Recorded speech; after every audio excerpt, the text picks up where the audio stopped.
Tawagin na lang ninyo ko sa pangalang Edong, taga-Antique. Itong aking naranasang ito ay nangyari sa aming ama noong mga bandang 90s. Nang mga panahong yon ay nasa elementarya pa lamang ako, samantalang yung aking nakatatandang kapatid ay nasa high school na rin po noon. Ang aming ama't ina ay magsasaka. May munting lupain kasing naiwan yung lolo at lola namin, kaya't ginamit na lang namin yun upang mapagkukunan ng pagkakitaan. Isang araw nga noon, nagpaalam yung aming ama na aalis ito. Inimbita raw kasi siya ng kanyang kaibigan dahil kaarawan nito. Hindi naman tumutol yung aming ina noon. Sa kadahilan ng paminsan-minsan lang din naman kung gumala itong tatay ko. Nagtanong din siya noon kung saang baryo ba ito pupunta, at nang sabihin niyo ni tatay, ay saglit ngang natigilan yung nanay ko noon. May kung anong ibinubulong ito kay tatay na hindi namin nalaman, at tinutulan niya nga yung pag-alis ng aming ama nang bigla niyang malaman kung saan. Agad namang napailing noon yung tatay ko at sinabing mag-iingat naman daw siya doon. Sinabi pa niya na hindi siya makikiinom sa baso ng ibang tao dahil alam nito na maraming mga ganon sa lugar na iyon. Hindi nga lang namin alam kung ano yung ganon na kanyang sinasabi. Nang mga panahong yon ay wala akong ideya kung ano nga bang ibig nilang sabihin. Kaya't natahimik na lamang ako noon at ganoon din si kuya. Nung makaalis na nga yung aming ama, sinabi sa amin ng nanay ko na huwag kaming pupunta sa lugar na wala kaming kakilala dahil baka kung mapano daw kami. Dagdag pa nito, mas maigi nang mag-ingat kaysa magdusa kami ng habang buhay. Tangulang din yung aming naitugon noon, kahit pa na hindi namin lubos na naunawaan kung ano nga ba yung kanyang nais sabihin. Dumating yung gabi at hindi pa rin nakakauwi yung tatay ko. Nakita naming pareho ni kuya ang pag-aalala sa mukha ni nanay noong mga sandaling yon. Ilang ulit pa siyang nagpabalik-balik sa bintana upang alamin kung paparating na nga ba yung aming ama. Pero hanggang sa dumating na nga yung hating gabi, ay hindi pa rin ito nakakauwi. Bagay na labis na ikinabahala ni nanay. Iling pa siya ng iling noon, sabay dasal na sana'y walang nangyaring masama kay tatay.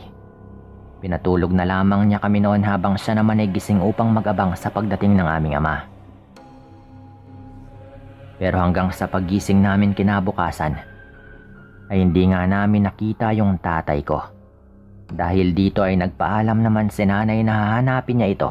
Nagpasama pa nga siya sa isa kong tsuhin dahil delikado raw yung baryong yon. Lalo na at dayo lamang sila. Sa pag-alis naman ng aming ina, pareho kaming kinabahan ni kuya ng mga sandaling yon. Kung ano-anong bagay na nga yung nasa isipan namin noon. Pero tinatagan lang namin yung aming mga loob hanggang tuluyan ngang makabalik si nanay kasama na yung aming ama. Nagkatitigan pa nga kami ni kuya noon sa kadahilan ng parang merong kakaiba kay tatay. Naglalaway kasi ito at parang iba rin yung kanyang amoy. Nagtanong naman kami kay nanay at sa aming tsuhin kung ano nga ba yung nangyari sa kanya. Pero hindi nga sila sumagot sa amin noon at nag-utos lang na kumuha kami ng bimpo at planggana na merong maligamgam na tubig. Pinapwesto nga nila si tatay sa mahabang upuan at nang makabalik na nga ako dala yung bimpo at maligamgam na tubig, pinunasan nga nila yung katawan nito. Ilang ulit siyang tinanong ni nanay kung ano nga bang nangyayari, pero para itong lutang na hindi man lang sumasagot kahit na isang kataga. Nakatitig lamang ito ng mabalasik sa amin habang walang humpay na naglalaway. Hindi rin naman na may tuturing na lasing ito dahil halatangang hindi naman ito ganon. Nang mga panahong yon, nagsuwestyon nga yung aking tsuhin na tumawag na raw kami ng albularyo. Nang sa gayon, agaran naming malaman kung ano nga ba yung kanyang kalagayan. Sinabi pa niya na ang baryong pinuntahan ni tatay ay kilalang kuta ng mga aswang. Kaya't kung tama raw yung kanyang hinala, marahil ay nahawaan na yung aming ama. Nagtaka na lang kami noon dahil napakabilis daw ng pangyayari at nagkaganon na nga yung tatay ko. Lumakas yung kabog ng puso ko noon. Magkahalong awa at takot yung aking naramdaman habang nakamasid sa aming ama na pinupunasan nga ni nanay. Noon din na nakiusap yung aking ina kay tito na kung maaari ay siya na lamang yung magtawag sa albularyo. Hindi naman ito tumanggi at agaran din itong umalis. Pero sa kasamaang palad noon, bumalik nga siya na hindi niya kasama yung albularyo. Ayon dito, umalis umano yung albularyo dahil meron daw itong ginamot sa ibang probinsya, kaya't hindi raw ito makakabalik kaagad. Nabahala kaming lahat dahil sa naging kalagayan ng aming ama noon, lalo pat hindi namin alam kung paano nga ba itong gagaling. Nangako naman noon yung aming tsuhin na maghanap siya ng ibang albularyo. At noon din ay umalis na nga po ito para tumungo raw sa kabilang bayan. Nanatiling na sa ganong sitwasyon si tatay. Sinusubukan naming kausapin yung aming ama noon. Pero tanging pagtitig lamang yung kanyang nagagawa at hindi man lang ito nakakapagsalita. Kinagabihan, sa hindi ko malamang dahilan, ay hindi nga ako makatulog. Pakiramdam ko ay parang napakainit ng panahon at hindi nga ako mapakali lalo na sa mga nangyayari. Dahil nakaramdam ako ng uhaw noon, minabuti kong lumabas na muna. Nagdahan-dahan lang ako dahil baka magising nga yung nakatatanda kong kapatid. Saktong pagkalabas ko, napatitig ako agad sa mahabang bangko. Napakunot ako ng noo dahil wala roon si tatay. Inisip ko na lamang na baka inalalayan na nga siya ni nanay patungo sa kanilang kwarto. Bunsod nito, dumiretso na lamang ako sa kusina at hindi na pinagtuunan pa yun ng pansin. Nasa kalagitnaan na nga ako ng aking pag-inom ng tubig ng mga sandaling yon, nang may marinig akong kaluskos sa may silong ng aming bahay.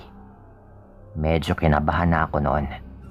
Sa isipin na baka may nagnanakaw sa aming mga manok, at sa kadahilan yon ay kumuha ko ng debateryang flashlight, tsaka inilawan ko nga yung ilalim ng bahay. Noong una ay wala naman akong nakita, pero lumipas nga yung ilang sandali at meron akong napansing gumagalaw doon. Hindi ko inalis yung flashlight at gulat na gulat ako nang makita kong naroroon yung tatay ko at may hawak po itong manok. Lalo ko pang ikinagulantang noon nang malaman kong wala ng buhay yung aming alaga, habang yung tatay ko naman ay duguan yung kamay at maging yung kanyang bibig. Kahit hindi man ako 100% sigurado, malakas yung kutob ko na siya nga yung pumatay sa manok. Agad kong naalala yung sinabi ng aking inatsuhin, kaya't dumoble pa nga yung takot na aking naramdaman. Bago pa man siya makatingala sa akin noon, pinatay ko na nga yung ilaw, tsaka nagmadaling maglakad patungo sa aming kwarto. Habang naglalakad, ay naisipan kong sabihin kay nanay yung aking nakita, kaya't minabuti kong dumaan sa kanya sa kanilang kwarto. Nagkataon din noong bumangon si nanay para umihi, kaya't sinabi ko sa kanya yung aking nakita. Nataranta nga ito noon at hindi nga siya nakapagbitiw ng kahit anong salita. Sa halip ay kinuha niya sa akin yung flashlight at tumakbo na nga siya palabas ng bahay. Pagkababa niya ay narinig kong paulit-ulit niyang tinatawag yung pangalan ni tatay habang iniilawan yung silong ng bahay. Ilang sandali pa, tinawag ako ng aming ina at sinabing wala daw doon sa silong yung tatay ko at kinakailangan daw namin siyang hanapin. Sa kadahilanang yon, bumaba na nga ako sa aming bahay at kagaya ng sabi ni nanay, ay tumulong ako sa kanya sa paghahanap kay tatay. Tinignan namin yung paligid ng bahay, pero hindi namin ito nakita. Noon din ay sinabi ko kay nanay yung patungkol sa manok na pinatay ni tatay. kaya tinagilap namin yung posibleng bakas ng dugo naming masusundan. Maswerte naman kami dahil may nakita kong bahid ng dugo sa may damuhan. Sinundan nga namin yon at nakarating kami malapit doon sa may sapa. Ilang ulit na tinawag ni nanay noon yung tatay ko, pero wala kaming natanggap na tugon. Nagmatsyag na lamang ako sa paligid hanggang sa may mapansin akong kaluskos sa hindi kalayuan. Sinabi ko yun kay nanay. At hindi naman ito nagdalawang isip na tunguhin yung bahaging aking tinuturo. Nakasunod lamang ako noon sa kanyang likuran at habang naglalakad ay tahimik akong nagdadasal. Sa mga panahong yun kasi, natakot akong lumapit kay tatay. Pero dahil naroroon naman yung nanay ko, ay alam kong hindi niya ako pababayaan. Pinilit kong pakalmahin yung sarili ko. Makaraan yung ilang minutong paglalakad, ay nakarating na nga kami sa medyo masukal na bahagi. Nakita namin doon si tatay na nakalupasay sa lupa. May kung anong pinagkakaabalahan. Lumapit doon si nanay at napasigaw ng pangalan ng aking ama. Nang makita namin na hawak pa rin po nito yung patay na manok. Tila nahimasmasa naman noon si tatay dahil sa pagtawag sa kanya ng nanay ko. Napaiyak po ito sabay tawag sa pangalan naming dalawa. Sinabi niya na hindi raw niya maunawaan yung kanyang sarili at hindi nga niya nagawang pigilan ang kung anumang kanyang ginawa sa aming alagang manok. Dagdag pa nito ay parang may naguutos daw sa kanya na gawin yon. At gutom na gutom daw talaga siya ng mga sandaling yon. Niyaya nga namin siyang umuwi na muna at napatango naman po ito. Nauna pa nga siyang maglakad sa aming dalawa ni nanay. Kaya't nagawa kong magtanong sa aking ina patungkol sa kalagayan ni tatay. Ayon sa kanya, may karamdaman daw ito at kinakailangang may paggamot namin kaagad siya sa albularyo. Pagka-uwi namin sa bahay, uminom nga ng maraming tubig yung tatay ko. Nilinisan din ni nanay yung kanyang katawan. Nakiusap pa nga si tatay na itali daw muna siya dahil baka hindi niya malaman kung saan nga siya makarating. Ayaw sanang gawin yun ni nanay. Pero nakiusap yung tatay ko na huwag siyang kakalagan hanggat hindi pa sumisikat yung araw. Matapos gawin yun ni nanay ay pinatulog na nga niya ako at siya na lamang daw yung magbabantay kay tatay. Napatango lang ako noon at kahit papano ay nabawasan naman yung takot na aking nararamdaman. Samantalang yung nakatatanda kong kapatid ay wala pa rin kamalay-malay at tulog na tulog pa rin. Kinabukasan ay nagising na lang kami ng kapatid ko dahil sa ingay sa may sala. Pagkalabas namin ay nalaman nga naming nakabalik na pala yung aming tsuhin at meron daw itong kasama. Si tatay naman ay ibang-iba na yung kanyang sitwasyon kung ikukumpara noong nakaraang gabi. Lumapit nga kami sa kanila at base na rin sa aming narinig ay nahawaan daw ng pagiging aswang yung tatay ko.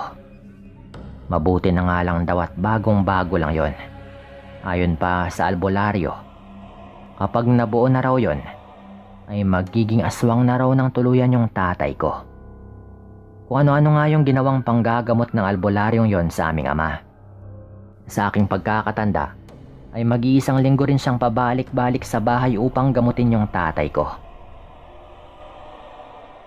Nakailang suka na rin po noon yung tatay ko tuwing pinapainom siya ng kung ano-ano ng albularyo. Nalaman din namin na isa nga sa nakainuman ni tatay yung humawa ng pagkaaswang sa kanya. Dahil doon ay nagalit si nanay at sinabi kay tatay na kung nag-ingat lamang ito ay hindi nga ito mangyayari. Nagwika naman noon yung albularyo, pati na rin yung tsuhin ko. Nawala namang kasalanan yung tatay ko dahil mukhang napagtripan lang daw siya at hawaan ng aswang na malamang umano ay gabunan. Kaya't gano'n na lang kabilis yung epekto kay tatay. Makaraan nga yung ilang araw.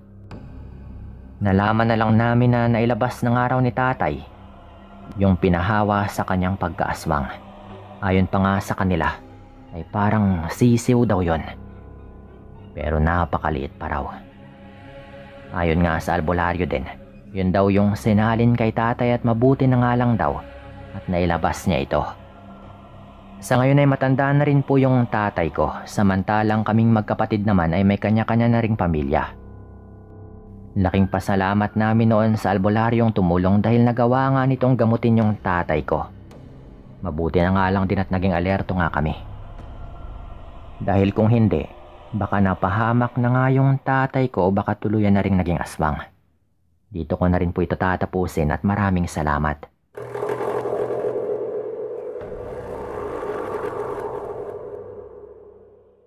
Itago na lang ninyo ako sa pangalang Maine at taga Negros po ako. Magbabahagi ako sa inyo ngayon ng aking naging karanasan noong ipinagbubuntis ko yung aking panganay na anak. Sa pagkakatanda ko ay mga nasa 5 buwang buntis ako nang mangyari yung karanasang ito. Nasa edad akong 18 taong gulang noong mabuntis ako sa panganay kong anak. Nasa poder pa ako noon ng aking mga magulang. Dahil nang malaman ng aking kasintahan ng mga panahong yun na buntis ako, ay agaran po nito akong hiniwalayan at hindi nga nito balak panagutan yung aming anak. Nagalit noon yung aking mga magulang. Ngunit kalaunan ay wala rin naman silang nagawa. Dahil nga sa pagbubuntis kong yon, malimit akong pagsabihan ni nanay tungkol sa mga bagay-bagay na dapat kong tandaan at iwasang gawin. Ilan nga sa mga yon ay palagi niyang sinasabi sa akin tungkol sa mga aswang. Ayon pa sa aking ina, bunsod nga raw ng pagiging buntis ko ay delikadong araw yung gabi para sa akin. Kaya bago pa man daw dumilim yung paligid, dapat ay nasa loob na ako ng bahay.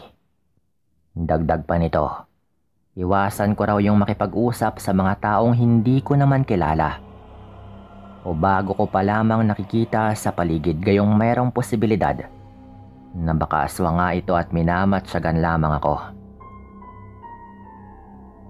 Sa takot ko ring manganib noon, ginagawa ko na lamang yung kanyang mga bilin. Alam ko kasing kapag ginawa ko yon, mapapanatag hindi lamang yung aking kalooban, pero maging ng aking mga magulang. Isa pa, sinisiguro rin ni nanay at tatay na merong proteksyon sa loob at labas ng bahay at nang hindi raw makalapit o makapasok yung mga aswang na may balak biktimahin ako at yung sanggol na aking dinadala. Pero kahit anong ingat pala namin noon, sadyang hindi rin maiwasan yung ganong mga pangyayari. Isang pagkakataon noon, saktong mag-isa lang ako sa bahay namin ng gabing yon. May mahalagang naging lakad kasi yung mga magulang ko at naiwan lang ako doon. Mga pasado 7:00 na rin po noon ng gabi, ngunit hindi pa rin sila nakakauwi. At dahil doon, nakaramdam ako ng kaba sa isipin na baka may kakaibang mangyari sa akin ng gabing yon. Habang nasa silid nga ako noon, nagmatsyag ako sa paligid. Tuwing nakakarinig ako ng mahinang kaluskos ay natatakot nga ako dahil iniisip ko na baka merong aswang sa paligid. Hindi na nga ako mapakali ng mga oras na yon, kaya't naglagay na ako ng bawang at isang mangkok ng asin sa may tabi ng higaan. Patuloy akong nagmamatsyag noon lalo na at may naririnig na nga akong manakanakang mga kaluskos at mga huni ng tik-tik. Lalong nadadagdagan lang yung takot noon noong nagkaroon ng mga pagkatok sa aming pintuan. Kahit nasa kwarto nga ako, nanginginig ako noon sa takot. Lalo at walang umiimik o tumatawag man lang sa akin para sana'y malaman ko kung yung mga magulang ko na ba yon. At dahil doon, nanatili lang akong tahimik at hindi lumabas ng kwarto. Hinawakan ko na rin yung bawang noon pati yung asin at inilagay ko sa may tabi ng higaan. Tahimik pa rin akong nagpatuloy sa pagmamatsyag at pakikinig sa mga pagkatok sa pintuan namin habang hindi maiwasan yung magkahalong takot at kaba. Napapaisip na rin ako kung ano nga bang gagawin ko kung sakaling aswangin nga ako ng gabing yon. Pero Naiisip ko pa lang yon ay nangangatog na nga yung aking buong katawan dahil sa hilakbot. Makalipas nga yung mga 10 minutong ingay ng pagkatok ng kung sino o anumang nasa pintuan, biglang tumahimik yung paligid. Hindi ko na alam yung gagawin ng mga sandaling yon. Kaya't nagpasya na rin akong tumayo upang sana ay lumabas ng kwarto. Pero bago pa man ako makatayo, may mahinang kaluskos sa aking bintana. Mabuti na nga lang at matibay yung bintana ng aking kwarto at hindi madaling buksan dahil nakakandado nga ito sa loob. Patuloy yung mga pagkaluskos doon, kaya't nanatili na lang ako sa aking kinapopwestuhan. Hindi talaga ako gumagawa ng kahit na anong ingay dahil baka marinig nga ako ng kung anumang nasa labas ng aking bintana. Ganon nga yung nangyayari nang may marinig din akong mga pagyabag na animoy nagmamadali sa pagtakbo. Naisip ko agad yung aking mga magulang, kaya't nagpasya na nga akong lumabas ng kwarto. Hinayaan ko na lamang yung mga kaluskos na aking naririnig sa bintana. Hindi naman ako nagkamali noon dahil ang mga magulang ko na nga po yon. Magkakasunod kasing kumatok si nanay habang tinatawag yung pangalan ko, kaya't dali-dali ko rin silang pinagbuksan. Mabilis rin nilang isinara yung pintuan, kaya't nagtaka na nga ako. Pansin ko rin na pagdating ng mga magulang ko tila biglang tumahimik na yung paligid. Nang makita ko yung mukha ni nanay ay pansin kong tila medyo maputla ito. Tinanong ko na nga sila kung ano nga bang nangyayari at hindi naman nagdalawang isip yung tatay ko na sabihin kung ano nga bang dahilan kung bakit sila nagkakaganoon. Nanlaki yung aking mga mata nang marinig ko sa aking ama na marahil ay sinusundan daw sila ng aswang habang naglalakad pa uwi. Dahil doon, nagpasya na nga silang tumakbo. Dahil nag-alala na nga sila sa akin at baka aswangin daw ako. Ikwenento pa sa akin ng tatay ko na habang naglalakad nga raw sila, dama nilang merong nakasunod sa kanilang likuran. Hindi naman nila nagawang lingunin dahil diretso lang nga sila sa kanilang paglalakad. Ang lalong nagbigay pa nga raw ng takot at pagkabahala sa kanila ay ang mga huni ng tiktik na kanilang naririnig. Alam nilang malayo yun sa kanila, ngunit habang palapit raw sila ng palapit sa aming bahay, tila humihina daw yon, kaya't kinutuban na rin silang dalawa. Tinanong naman nila ako kung okay lang ba ako at kung wala ba akong naramdaman o naranasan habang wala sila. Sinabi ko namang okay lang ako, ngunit hindi ko na nga inilihim sa kanila yung tungkol sa mga narinig ko at naranasan habang sila ay hindi pa nakakauwi. Napamura na lamang noon yung tatay ko at mabilis na kumuha ng kanyang itak. Lumabas din po ito ng bahay upang suyurin yung paligid at baka raw meron pang aswang. Hinayaan lang po namin siya noon. Naging maayos naman si nanay noon at dali-dali rin siyang nagtungo sa kusina ng bahay at saka kumuha ng asin at bawang doon. Nagpaalam siyang lalabas muna ng bahay upang ilagay yon sa may labas ng bintana ng aking kwarto. Mas madali raw sana kung bubuksan ko na lang yung bintana ko. Pero para sigurado daw ay hayaan ko lang daw yung nakasara at siya na lang yung lalabas ng bahay. Nanatili ako noong nasa loob ng bahay at makalipas yung ilang minuto ay pumasok na rin si nanay at tatay. Ayon pa kay tatay, wala naman daw kakaiba sa paligid, kaya't wala na rin kaming dapat ipag-alala pa. Nagpasya na lang din kami noong magpahinga na, lalo at nakaramdam na rin ako ng antok. Wala namang nangyari noon simula nang dumating yung mga magulang ko, kaya't kahit papano ay nakampante na rin ako at nakatulog. Dahil na rin sa nangyaring yon, naging doble pa nga yung ingat namin lalo na tuwing gabi. Halos pinapalibutan na rin ni nanay ng mga pangontra sa aswang yung labas ng bahay. Marahil nga ay epektibo yung kanyang mga nilagay na pangontra.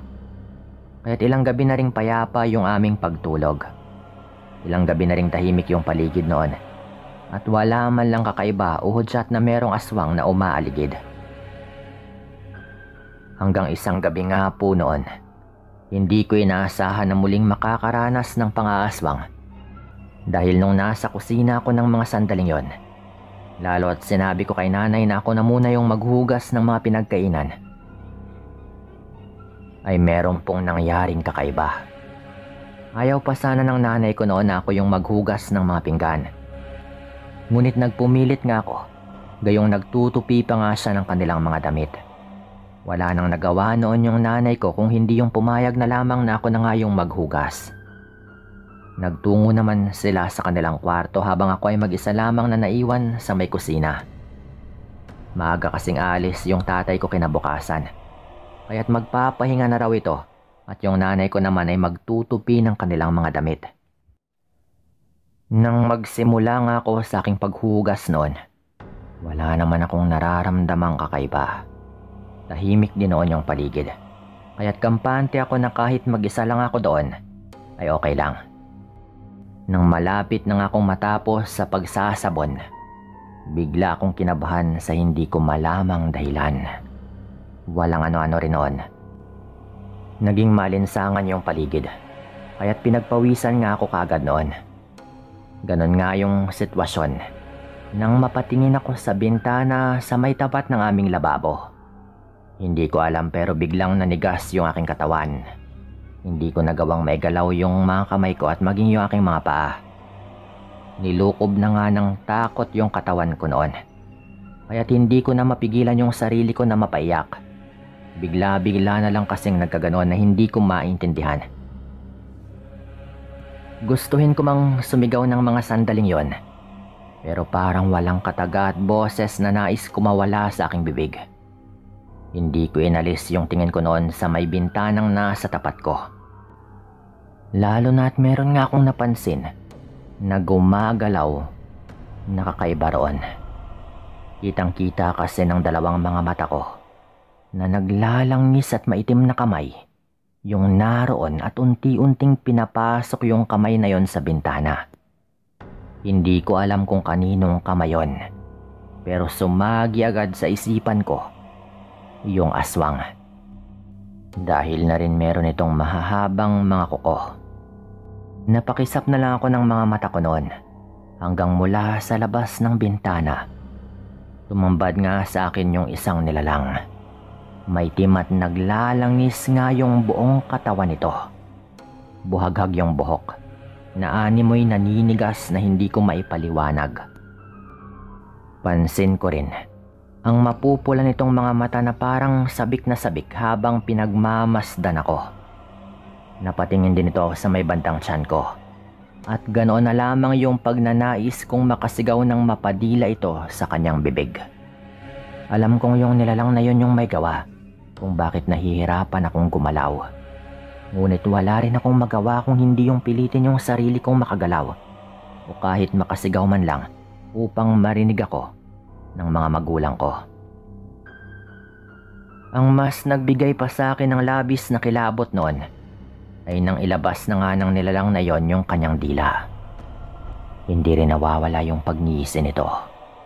Hindi ko inaasahan ang susunod na mangyayari noon. Lalo na nga nang humaba na nga yung dila nito at pinasok niya sa bintana patungo sa aking kinaroroonan. Nanlaki na lamang yung mga mata ko dahil hindi ako makapaniwala na pahaba pa ng pahaba yung dila nito hanggang sa medyo malapit na nga ito sa akin. Marahil dahil sa labis na pagkatakot ko noon sa mga nangyayari ay hindi ko na nga napigilang mawala ng malay.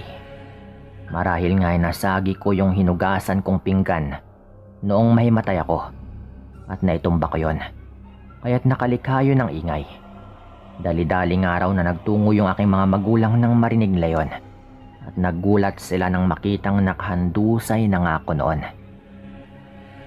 Pero yung mas labis na nagbigay sa kanila ng gulat ay nang may makita silang mahabang dila na papalapit sa aking tiyan. Mabilis akong nilapitan ng aking mga magulang at kinuha ni tata yung kutsilyo upang sana ay putulin yung naturang dila. Ngunit bigla raw itong umikli at bumalik sa may bintana. Noon din, nakita ng aking ama yung nilalang na nakita ko rin. Kaya't napamura na lang siya noon. Hindi nga siya nagdalawang isip na kunin yung buntot ng pagi, pati na rin yung kanyang itak. At saka lumabas raw siya ng bahay. Pinuntahan kaagad niya yung tapat ng bintana namin yon, pero hindi na nga niya naabutan nung nakita man lang yung naturang nilalang. Inikot at sinuyod ni tata yung buong paligid namin habang nagmumura at naghahamon sa nilalang na yon. Pero wala nang hudyat na nasa paligid pa ito. Dahil na rin sa hindi nakita ni tata yung aswang na yon, minabuti na lang niyang bumalik sa loob ng bahay upang asikasuhin ako. Hindi nila inakala noon yung mangyayari sa akin. Mabuti na nga lang daw at hindi na isagawa ng tuluyan ng aswang na yon yung kanyang binabalak. Dahil po doon, imbes na magpahinga yung mga magulang ko, ay nagbantay na lang sila ng buong gabi hanggang sa siguro nga nila na wala na nga kung anong nilalang sa paligid. Kinaumagahan po noon, napagpasyahan ng mga magulang ko na dalhin na lamang ako sa albularyo sa kabilang baryo upang ako nga ipagamot at ipagawa ng proteksyon sa mga aswang. Binigyan naman ako ng mga gamot ng pulseras na lagi ko umanong susuotin, kaya tinanggap ko na lamang din yun at isinuot. Napansin din ni nanay noon na wala na nga yung pangontrang inilagay niya sa bintana, kaya't naglagay na lang ulit ito. Marami pang naging paramdam noon yung aswang sa amin, pero dahil sa tulong ng aming mga proteksyon, naging kampante na rin akong hindi na nga ako malalapitan o mabibiktima pa ng nilalang na iyon. Isa pa, lagi pa rin nakabantay yung mga magulang ko noon tuwing may kakaiba silang nararamdaman sa paligid. Inuunahan na kagad nilang murahin yung posibleng aswang. Kaya't agaran din po itong nawawala hanggang maging okay na nga rin po yung lahat. Dito ko na rin ito tatapusin at maraming salamat sa inyong lahat.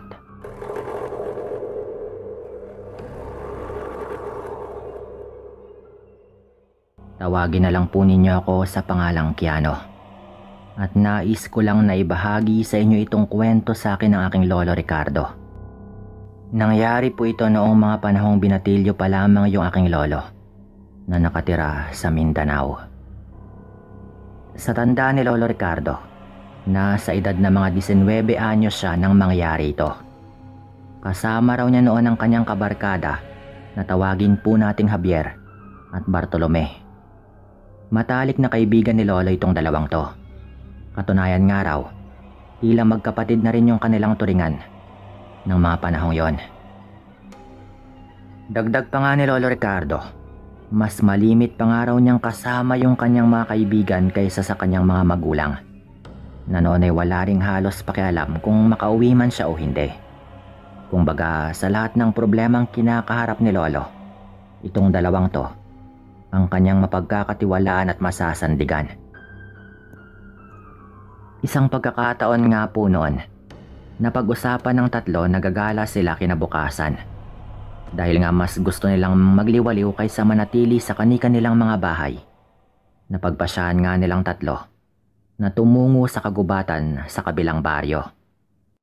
Naisip nilang hindi pa nga sila nakakapunta roon, kaya't magandang pagkakataon doon upang magliwaliw doon. Nagdalawang isip naman noon si Lolo Ricardo, gayong hindi nga nila gamay yung gubat na yon. Ang sabi pa nga nito sa kanyang kaibigan ay baka kung maligaw sila roon at mahirapan ang makalabas kung sakaling may masasamang elemento, ang paglalaroan sila habang nasa loob sila noon. Napatawa pa raw noon yung dalawa niyang kaibigan dahil sa kanyang sinabi. Tinukso pa nga raw nila ito na baka natatakot lamang na magtungo roon, kaya't kung ano-ano nga yung sinasabi para hindi makasama. Dahil ayaw naman ni Lolo Ricardo na tinutukso siya na duwag ng kanyang mga kaibigan, kaya't wala na rin siyang nagawa kung hindi yung sumang-ayon sa kanilang gusto. Ang sabi pa nga raw ni Javier sa kanila ay maliligo daw sila kung sakaling merong talon yung gubat na yon. Dagdag naman ni Bartolome ay mas maganda kapag kuweba dahil susubukan daw nilang pasukin yon. Hindi naman nakaimik si Lolo Ricardo noon dahil nga May mga pag-agam-agam pa siyang tumungo roon. Pero kalaunan, napawika na lang din siyang wag na lamang silang magsisihan kung sakaling may mangyari sa kanilang hindi maganda sa kagubatang yon. Tanging pagtango lamang at pagtawa yung netugon sa kanya ng kanyang dalawang kaibigan, kaya't natahimik na lamang ito. Noong magkahiwalay silang tatlo dahil umuwi na nga sila sa kani-kanilang mga bahay, hindi pa rin nawawala yung pagdadalawang isip ni Lolo Ricardo kung tutuloy ba siya na sumama sa kanyang mga kaibigan o mananatili na lang sa kanilang bahay. Pero may naisip siyang baka tuksuhin nga lang siya ng mga ito. Kaya't nabuo na rin yung kanyang pasyang sumama na lamang sa dalawa niyang kaibigan patungo doon sa gubat na yon. Naisip na lang niyang magdadala na lang siya ng maliit na patalim at bateryang flashlight at nang meron silang magamit kung sakali mang may hindi inaasahang pangyayari na magaganap habang naroroon sila sa loob ng naturang gubat. Kinaumagahan nga noon, inihanda ni Lolo Ricardo ang kanyang dadalhin. Hinintay lang niyang sunduin siya ng kanyang mga kaibigan. At mga bandang 2:00 ng hapon, dumating na rin sina Javier at Bartolome sa kanilang bahay. Dahil wala ng mga oras na yon yung mga magulang ni Lolo, hindi na nga niya nagawang magpaalam sa mga ito at nilisan na lamang ang kanilang bahay. Nagsimula na rin silang maglakad noon patungo sa kagubatang pupuntahan nilang tatlo. Habang naglalakad sila, napapatanong pa si Lolo Ricardo sa kanyang dalawang kaibigan kung sigurado na nga ba yung mga ito na itutuloy yung kanilang pagpunta roon. Walang pagdadalawang isip naman siyang tinugunan ng dalawa na tuloy nga sila sa pagpunta roon. Ang tanging nasabi na lamang ni Lolo sa dalawa niyang kaibigan ay huwag silang magpaabot ng dilim, lalo na't mas delikado yung gubat tuwing gabi. Dagdag pa ni Lolo, hindi nila lubusang alam yung pasikot-sikot sa kagubatang yon, kaya't baka maligaw sila kapag ginabi nga sila roon. Tango lamang yung naitugon ng mga kaibigan nito, kaya't wala nang nagawa si Lolo Ricardo kung hindi yung tahimik na sumunod kina Javier at Bartolome. Makalipas nga yung halos sumigit kumulang kalahating oras na paglalakad nila, narating na rin nila yung naturang gubat. Namangha pa nga silang tatlo dahil kakaiba yung gubat sa baryong yon kaysa sa kagubatan sa kanilang baryo. Napalunok na lamang si Lolo Ricardo noong magsimula na nga silang maglakad papasok sa gubat na yon. Sa hindi inaasahan ni Lolo, bigla siyang nakaramdam ng kakaiba. Hindi nga lang maintindihan kung ano nga ba yung nararamdaman niya ng mga sandaling yon. Ngunit batid niyang hindi yun normal sa kanya. Kahit na ganon, wala pa rin siyang nagawa kung hindi yung patuloy na sumunod sa kanyang dalawang kaibigan. Napapailing na lamang siya at naisipang makiramdam na lang sa kanilang paligid. Kung gaano katahimik si Lolo Ricardo noon, kabaliktaran naman yung dalawa niyang kaibigan. Malakas kasing nagkukwentuhan at nagtatawanan yung mga ito na animoy walang pakialam sa kanilang kapaligiran. Dahil nga doon, nangamba si Lolo Ricardo, kaya't sinubukan niyang pakiusapan yung dalawa na huwag masyadong maingay. Hindi naman nakinig yung mga ito at nagpatuloy lamang sa kanilang pagtatawanan at pagkukwentuhan. Nainis si Lolo noon, ngunit hinayaan na lamang niya ang mga ito. Ipinagpatuloy na lang din niya yung pakikiramdam sa kanilang paligid at nagpapalingalinga siya sa bawat bahaging kanilang nadadaanan. Ganon nga yung nangyayari nang may kung anong ingay silang naulinigan. Natigil sila sa kanilang paglalakad. At nanahimik naman sina Bartolome at Javier. Pinakinggan nila kung saan nga ba nagmumula yung ingay na parang igik ng baboy na kanilang naririnig. Nang mapagtanto nila kung saan nga bang bahagi ito nagmumula, nagpasya nga silang puntahan yon. Nang makarating sila roon, nakita nga nila yung isang baboy ramo na duguan sa isang patibong. Naisip nilang baka may nangangaso roon, kaya't minabuti nilang umalis na roon. At nang makalayo na nga sila, Hindi na nila gaanong naririnig yung huni ng baboy. Nagpatuloy sila sa paglalakad. At nagpasyang maghanap nga ng talon na pwedeng paliguan doon sa gubat. Noong nakarating na nga sila sa gitna na ng gubat, ganoon na lang yung pagkalito nila. Gayong may dalawang bahagi silang madadaanan. Nagpasya nga silang tatlo kung saan nga ba sila dadaan. Ang naisa na ni Lolo ay sa kanan sila dumaan, ngunit kaliwa naman yung pinili ng dalawa. At dahil doon, nagpatianod na lamang si Lolo sa daang napili ng kanyang mga kaibigan. Sa tansya ni Lolo, umabot pa ng halos mga 15 minuto yung kanilang paglalakad hanggang sa nakarinig na nga sila ng lagaslas ng tubig. Naisip nilang meron ngang talon doon, kaya't dali-dali nilang sinundan yung ingay ng pagbagsak ng tubig. Hindi naman sila nabigong matunton yon, kaya't ganoon na lamang yung kanilang tuwa. Noong tumambad sa kanila yung isang talon, hindi na nga nila inaksaya pa yung kanilang oras noon at kaagad na tumakbo upang maligo doon sa talon na yon. Habang abala sa pagtatampisaw sa tubig ng talon, sina Javier at Bartolome, naisipan naman ni Lolo Ricardo na igala yung kanyang tingin sa paligid. Ganoon na lang yung gulat ni Lolo nang sa hindi kalayuan, tila may kuweba siyang natatanaw. Sinabi kaagad niya yon sa kanyang mga kaibigan, kaya't mabilis siyang nilapitan ng mga ito. Nang makita nga nila yung naturang kuweba, nagwika pa raw si Bartolome na bago sila umuwi ay puntahan nila yon. Gusto daw kasi nitong alamin kung ano nga ba yung naroroon sa kuwebang yon. Sumang-ayon naman yung dalawa, kaya't wala nang nagawa si Lolo Ricardo. Ipinagpatuloy nila yung kanilang paliligo at hindi na muna pinagtuunan ng pansin yung kuwebang nakita nila. Makalipas nga yung halos mga 1.5 oras nilang nasa talon, napagpasya na rin nilang tatlo na umahon na at nang makauwi na rin sila. Medyo madilim na rin kasi yung bahagi ng gubat kung nasaan nga sila ng mga sandaling yon. At bago nga sila umalis doon at umuwi, pinuntahan nga nila yung naturang kuweba.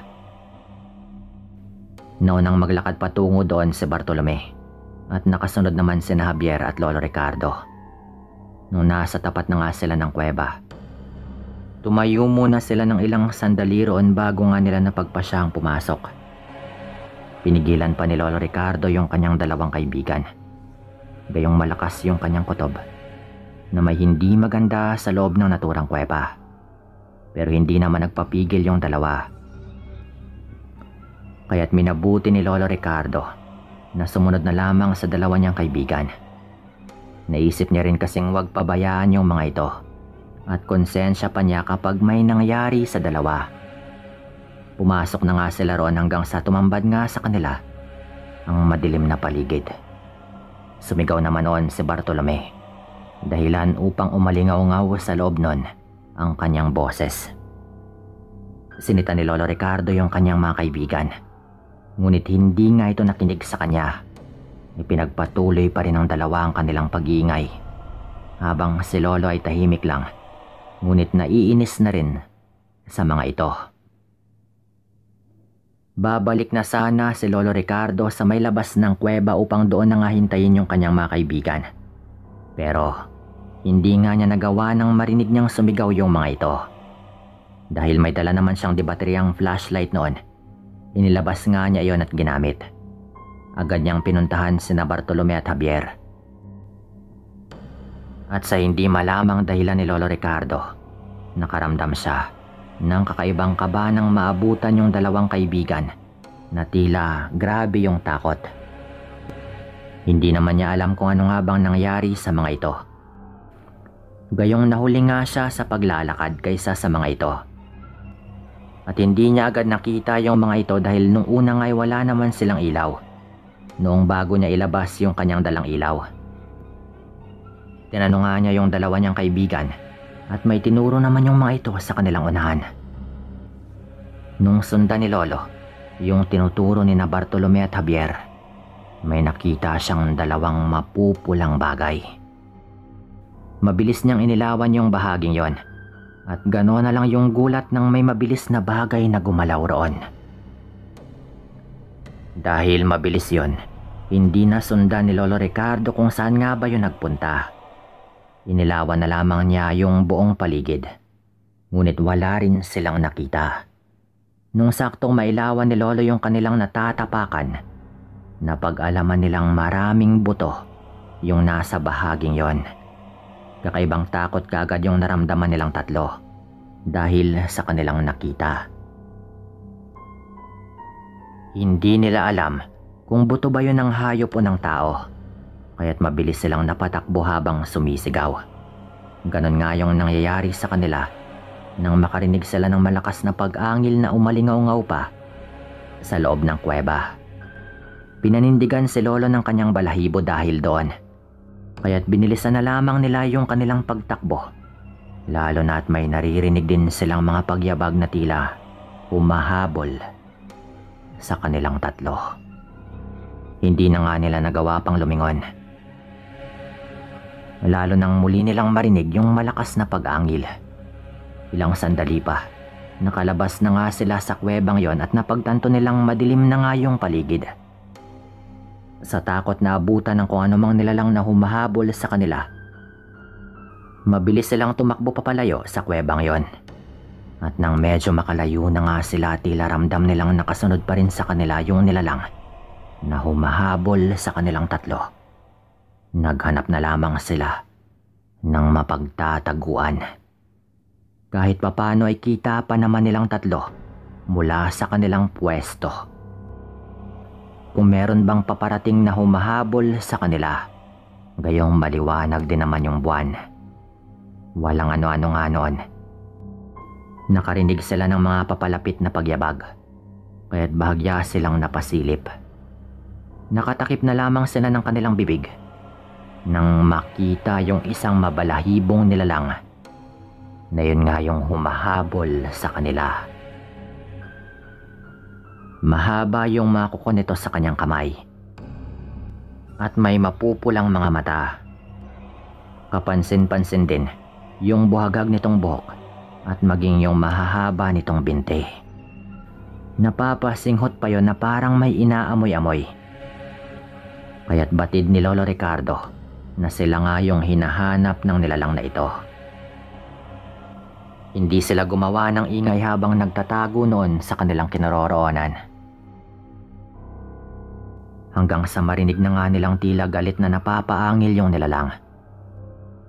Marahil ay naisip nitong wala na nga sina Lolo, kaya't galit na galit po ito noon.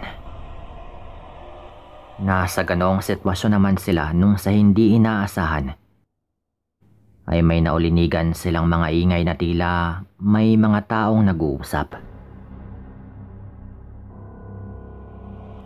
Nagmatsyag sila sa kanilang paligid hanggang mapansin nga nilang tumakbo pabalik sa kuweba yung naturang nilalang. Dahil pagkakataon na nga nila yon para tumakas at umalis doon sa kuweba. Dahil pagkakataon na nga nilang umalis doon, hindi nga sila nag-aksaya pa ng oras noon. Mabilis silang tumakbo. At wala na silang naging pakialam. Kung madapa sila gayong mas nais nga nilang mabilis na makaalis sa kagubatan. Sa kabutihang palad naman noon, nakalabas sila ng gubat na hindi sinusundan pa ng nilalang na mula sa kuweba. Hindi naman nila nakita yung mga taong narinig nilang nag-uusap doon. Pero laking pasalamat nila dahil nagkaroon nga sila ng pagkakataong makaalis. Lalo na at kung hindi nila nagawa yon ay baka napunta sila sa kapahamakan. Napagpasahan na nga nilang umuwi noon at hindi na rin nilingon pa yung gubat. Hindi sila makapaniwala sa kanilang nakita sa kuweba. Kaya't natahimik sila habang naglalakad hanggang sa nakauwi na nga rin sila sa kanilang mga bahay. Pagka-uwi naman ni Lolo, ikwento niya sa kanyang mga magulang kung ano nga bang nangyari. Base nga raw sa kwento nito, nasabi ng ama ni Lolo, naswang talaga yung kanilang nakita. May narinig din daw itong kwento na may aswang nga sa kabilang baryo. Kaya't may mga kalalakihang rumoronda doon tuwing gabi. Marami na raw kasing nawawalang mga hayop doon at may isang batang pinaniniwalaang na biktima ng aswang doon. Sa aming hinala, wala ring naglalakas loob na pumasok sa kuweba doon sa baryong yon. Lalo at alam nila na baka doon nga kumukuta yung aswang na yon. Pagkatapos po nun ay wala na rin kaming balita. Hindi na nga rin po kami pumupunta sa gubat sa kabilang baryo. Sino ba namang pupunta doon pagkatapos ng mga nangyari sa amin? Dito ko na rin po tatapusin yung kwentong ito. At maraming salamat.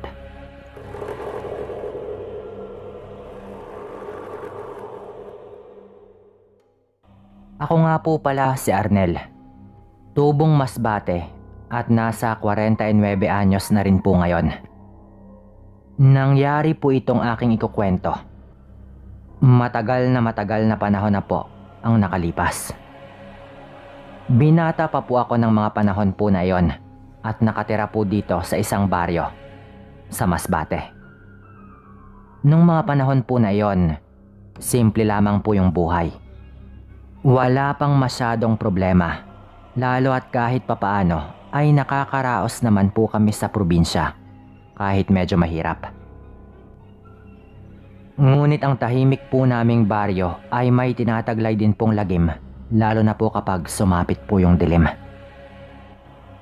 Hindi na bago sa amin ang makarinig ng wakwak at tiktik sa gabi. Noon pa man po, Sir Dan, usap-usapan na po noon na marami daw gumagalang aswang sa baryo namin. Ang sabi pa ng mga karatig baryo noon sa amin, yung mga nawawalang mga bata daw sa kanila ay mula daw sa baryo namin ang may kagagawan. Na isang aswang daw mula sa baryo namin ang may kinalaman sa lahat ng mga nangyari doon. Ganon po yung impresyon ng mga taga-ibang baryo noon sa tuwing nagagawi po sila sa baryo namin. Parang lagi po silang nag-iingat at hindi pwedeng magpagabi kapag napupunta sila doon. Ako po bilang taga roon, hindi ko naman po nararamdaman talaga noon na nakakatakot po yung baryo namin. Tulad ng sabi ng mga taga-ibang baryo. Oo, at aaminin ko pong meron talagang kababalaghan, pero hindi po siya ganun kalala para sa akin noon. Hanggang sa magbago nga po yung pananaw ko nung isang beses po na may nangyari po na nasangkot nga po ako. Ito po yung ako na po mismo yung nakaengkwentro ng isang aswang sa baryo po namin. Nakatira pa po ako noon sa puder po ng mga magulang ko. Tulad nga po ng sabi ko, binata pa po kasi ako nang mangyari po ito noon. Kilala po akong mabait at palakaibigan noon sa baryo namin. Marami po akong kaibigan at ni minsan, hindi po ako nasangkot sa isang away. Hanggang sa meron nga pong nangyari. Noong araw po kasi, marami po kaming mga alaga. Meron pong mga manok at baboy at meron din pong mga aso. May 3 po kaming aso noon nang mangyari po itong kwento ko. Lahat po yon puro po mga lalaki. Si tatay po kasi ay likas po na mahilig sa mga aso. At ayaw po niyang mag-alaga ng babae kaya puro po lalaki yung mga asong meron kami noon. Sa mga aso nga pong ito, nagsimula po yung lahat. Isang araw po, napansin po ni tatay na hindi umuwi yung isa po naming aso. Tuwing hapon po kasi yung tatay ko po mismo ang nagpapakain po sa mga yon noon. Kung minsan po, siya din po yung nagpapaligo doon. Kaya nung mapansin po niya na hindi po talaga ito nakauwi, hinanap po namin yung aso na yon.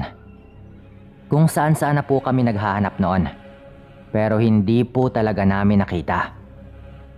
Kung saan-saan na po kami naghanap noon pero hindi po talaga namin makita eh. Inabutan na nga po kami ng gabi noon pero wala po talaga. Kaya nagdesisyon po kami noon na ipagpabukas na lang po yung paghahanap po doon. Naghahanap po kasi yon ng babaeng aso na matadali po niya. Siyempre yung aso po parang tao din po yan eh. Kailangan din po ng lalaking aso ng babae na alam niyo na po yon. Kaya yun po yung dahilan kung bakit ilang beses na rin po itong nangyari. Pero sa pagkakataon po na ito, iba na po talaga. Kinabukasan po kasi, umuwi po yung aso namin na yon, na iba na po yung ikinikilos. Panay po yung angil nun at ayaw na pong kumain. Medyo nagsimula na rin po itong maglaway. Yung tipong parang bigla po yung nauulol. Pero kilala pa po kami nun. Lumalapit pa po yun sa amin na parang humihingi po ng tulong pero medyo patahol-tahol po talaga na parang unti-unti na rin po talagang nawawala sa kanyang sarili. Pinilit pa po yung pakainin ng tatay ko pero muntik na po siyang makagat nun. Paglipas po siguro ng mga ilang oras, parang mabilis po yung lumala. Kaya pinakuha na po ako ng lubid ni tatay noon. Dahil dapat itali na raw muna namin ang hayop. Lalo at alam nyo naman po kapag nauulol po yung aso.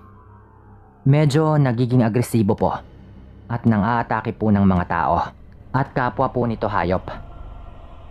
Pero nung makita po ng aso na meron nga po akong hawak na tali pagbalik ko, bigla na lang po itong tumakbo ng mabilis na parang alam na po nito ang balak naming gawin sa kanya. Kaya wala na po kaming nagawa noon. Doon na po lumapit yung kapitbahay namin noon. At ang sabi po nito, ilang araw na raw po niyang nakikita yung aso naming yun doon, kila Lolo Romel. At ang sabi po niya, madalas daw po niyang nakikita din na pinapakain yun ng matanda. Yung tono po ng kapitbahay namin noon, parang may kung ano po tungkol sa matanda. Siyempre, Sir Dan, nagtaka po ako doon kaya napatanong po ako. Ano po bang tungkol kay Lolo Romel, tanong ko pa. Ang tatay ko na po yung sumagot noon sa akin. Alam mo kasi anak, yung mga matatanda sa lugar na ito, madalas nilang sabihin na aswang daw yung matanda na yon. Wika pa ng tatay ko. Napaisip po kami noon na baka siya yung may pinakain sa aso namin kaya nagkaganon po yon. Lumipas po noon ang mga 2 araw at nabalitaan na po namin na nangatake na po talaga ang aso namin ng iba pang mga hayop. Hindi po kasi namin talaga matimingan yon para hulihin. Marami nang nagrereklamo noon at delikado na talaga ang hayop kaya ang sabi po ni tatay noon ay hanapin ko na raw talaga at patayin. Yun nga po yung ginawa ko noon. Umalis po ako noon, dala-dala po ang itak. Mahal po kasi ni tatay yung aso kaya ayaw po nito na siya mismo yung papatay doon. Hinanap ko nga po yung aso noon at sa dami po talaga ng lugar, doon ko po ito nakita, malapit sa bahay ng matandang si Lolo Romel. Talagang naabutan ko pong inaatake po ng aso namin. Yung aso rin po ng matandang sinasabi nilang aswang. Tumakbo po ako noon para patayin po yung aso namin ngunit dito na po ako nakagawa ng malaking pagkakamali. Nag-aaway po kasi yung 2 aso kaya nung medyo naghiwalay po sila ng konti, sinubukan ko pong tagay na yung aso namin. Hindi ko naman po inaasahan na bigla pong tumalon yung aso ng matanda at yun po yung tinamaan ng aking itak. Tinamaan ko po yun at malubha po yung naging sugat nun. Paglingon ko po, nakita po pala ni Lolo Romel ang nangyari. At kumuha po siya ng itak at pinagtataga po niya nang walang tigil ang aso namin. Habang nanghihina na rin po yung aso po niya. Hindi ko po talaga sinasadya yun. Aksidente ko pong nataga ang aso po ni Lolo Romel. Ang sabi po niya noon, siya na raw ang magliligpit sa mga aso basta't umalis na raw ako sa kanyang harapan. Bago pa raw magdilim dahil baka kung ano pa ang kanyang magawa. Nung sabihin po niya yon, Sir Dan, medyo padilim na rin po. At talagang galit na galit po ito sa akin. Umuwi po ako at sinabi ko yon kay tatay. Pupuntahan po sana ng tatay ko pero pinigilan po siya ng nanay ko. Kinabukasan po nun, agad-agad nga pong may nangyari. Pagising po namin noon, sa mismong pinto po namin, nakabalandra po yung katawan ng wala ng buhay naming mga aso. Yung dalawa po naming aso, bukod pa po doon sa naulol. Wasak po yung tiyan ng mga yon, na parang mensahe po talaga yon sa amin mula doon sa aswang dahil po doon sa aking nagawa. 2 aso po naming natira, patay po agad. Sapat na po yon para magalit po ng husto yung tatay ko, pati na rin po ako. Aksidente naman po kasi yung nagawa ko pero alam ko naman po na sapat na rin po yon para magalit po yung matanda kahit sabihin pa po nating humingi po ako ng tawad. Gabi po ng araw din na yon, buo na po yung loob ng tatay ko noon na pupuntahan daw niya ng palihim ang matanda at wag na wag ko daw yung sabihin sa nanay ko. Bahala na raw po ako kung gusto ko bang sumama o hindi. Hindi naman daw niya papatayin pero bibigyan raw po niya ng leksyon. Alam ko pong mali yung gagawin ng tatay ko noon pero galit din po kasi ako noon. Bandang 9:00 po ng gabi, tulog na po sila nanay noon. Umalis nga po kami ng tatay ko. Nilak lang po namin ang doorknob sa harap po na pinto kung saan po kami lumabas. Malapit lang din po yung bahay ng matanda sa amin, kaya mabilis lang po naming narating yon. Agad pong sinipa ng tatay ko yung pinto. Galit na galit po kasi ito. At pinasok nga po namin yung bahay. Pero wala po yung matanda doon. Wala po sa kwarto o kahit saang sulok po ng bahay. Mag-isa lang din po yung matanda sa bahay na yon. Doon na po namin naisip na baka pinuntahan rin po niya kami sa bahay namin. Sinabihan po ako ni tatay na magmadali na akong bumalik. Lalo at baka umatake sa bahay namin yung aswang na yon. Kaya agad po akong lumabas noon at nagmadali pong bumalik habang aantayin naman daw po ni tatay yung matanda doon sa mismong bahay po nito.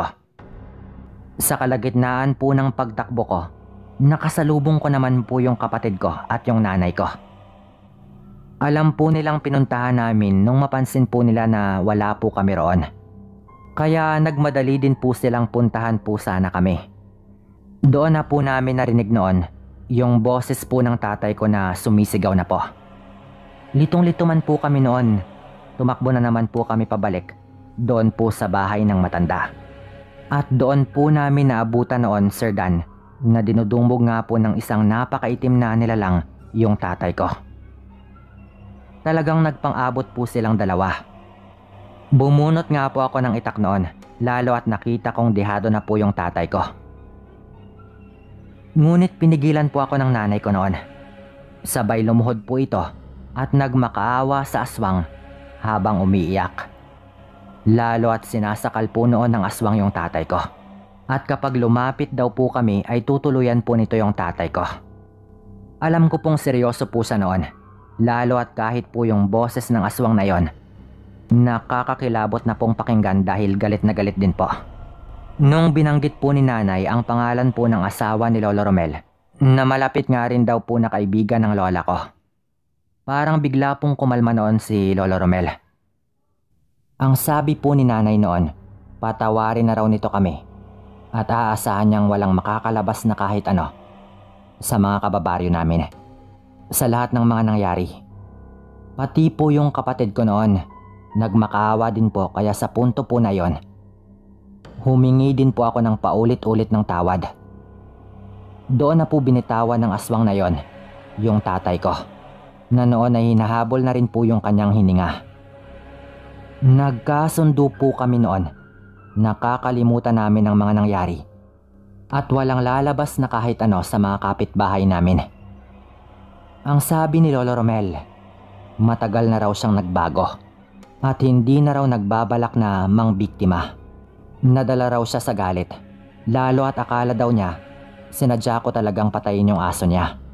Kukunin na rin daw pusa ng kanyang anak kaya sana ilihim na lang daw namin hanggat makaalis na siya sa baryo namin.